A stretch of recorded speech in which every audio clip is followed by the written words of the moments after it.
నమస్తే అన్న అందరికీ నమస్కారం.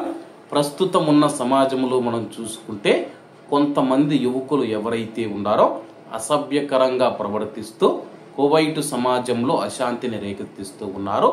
ఎందుకంటే గాని ఇతరులను అవమానపరచడం, చిన్న చూపు చూడటం, అలాగే నేనే గొప్ప అని చెప్పేసి చాలా మంది ఇలా చేస్తూ ఉన్నారు.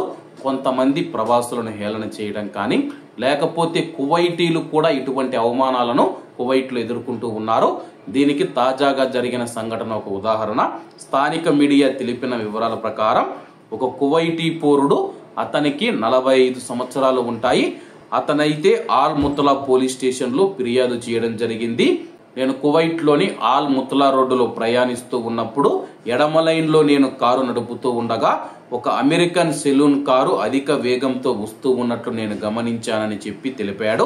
దానిని నేను దాటడానికి కుడి లైన్కు వెళ్ళానని చెప్పేసి వాహనం పక్కన వెళుతూ ఉండగా ఆ వాహనం లోపల మనం చూసుకుంటే 2 వాహనాలకు మనం చూసుకుంటే అద్దాలు ఏవైతే ఉన్నాయో ఆ యొక్క అద్దాలను మూసివేసి ఉంచామని చెప్పేసి పక్క కారులో ఉన్న ప్రయాణికుడు ఎవరైతే ఉన్నారో అతడు ముందు సీటులో కూర్చున్న ప్రయాణికుడు అసభ్యకరమైన చర్యకు పాల్పడి తన పైన ఉమ్మి వేశాడని చెప్పేసి నేను అది చూసినప్పుడు షాక్ గురయ్యాను.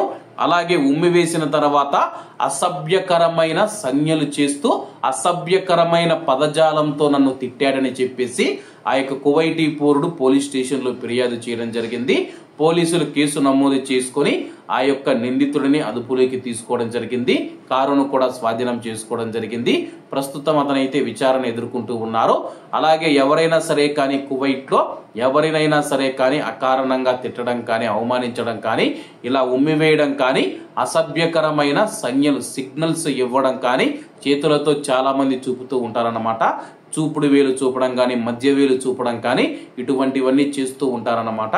కాబట్టి ఇతరుల పట్ల మర్యాదగా గౌరవంగా నడుచుకోవాలని చెప్పేసి కువైట్ అధికారులు తెలియజేస్తూ ఉన్నారు. కాబట్టి అందరూ బాగుండాలి, అందులో మనం ఉండాలి. అందరికీ నమస్తే అన్న, జై హింద్.